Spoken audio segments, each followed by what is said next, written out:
Assalamualaikum warahmatullahi wabarakatuh. Kami dari kelompok R. Di sini kami akan mempresentasikan tentang kesetimbangan CO2 di alam sebagai petanda perubahan iklim.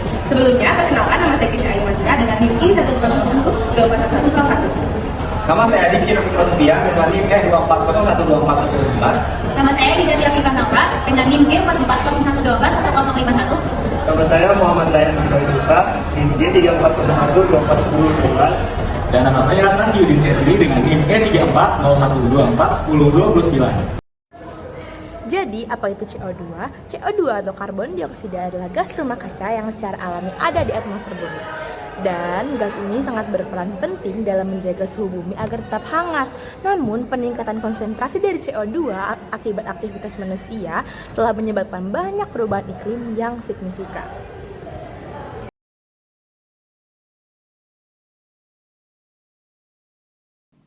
Konsentrasi karbon dioksida di udara terus meningkat dan pada saat ini berada pada level tertinggi dalam jutaan tahun.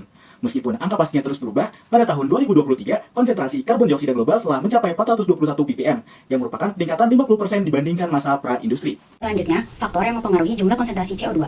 Faktor utama yang mempengaruhi konsentrasi CO2 ada aktivitas manusia dan proses alami. Pada aktivitas manusia, pertama, pembakaran bahan bakar fosil. Aktivitas seperti pembakaran batu bara, minyak bumi, dan gas alam untuk energi dan transportasi menghasilkan emisi CO2 yang signifikan. Yang kedua, deforestasi.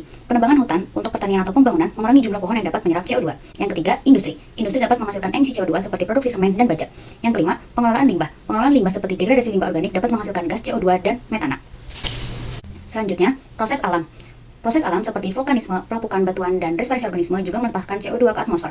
Namun, proses alam ini memiliki pengaruh yang lebih kecil dibandingkan aktivitas manusia. Dampak konsentrasi CO2 terhadap perubahan iklim.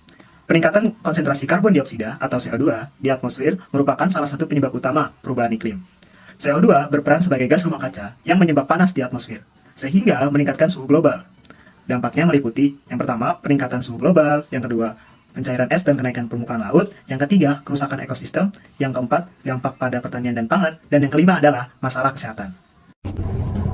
Sehingga dari pembahasan barusan dari kelompok kita, ada kesimpulan bahwa konsentrasi CO2 yang meningkat akibat aktivitas manusia seperti pembakaran bahan bakar fosil dan deforestasi menyebabkan pemanasan global, cuaca ekstrim, dan gangguan ekosistem.